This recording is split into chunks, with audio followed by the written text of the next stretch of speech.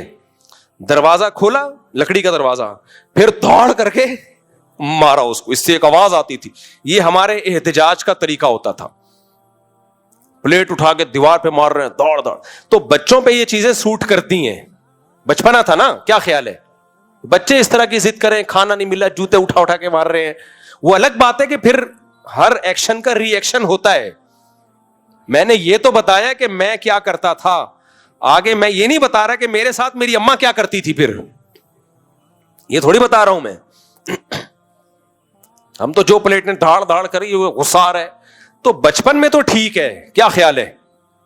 بچپن میں ٹھیک ہے. یہ بچے تو ہوتے ہی بھائی, ان کو چیز نہ, لیکن جب انسان بڑا ہو جاتا ہے تو پھر اس کی کنٹرولنگ پاور بولو بڑھنی چاہیے. اس کھانا مل گیا ٹھیک ہے, نہیں ملا بھوکا رہو, کوئی مسئلہ نہیں ہے.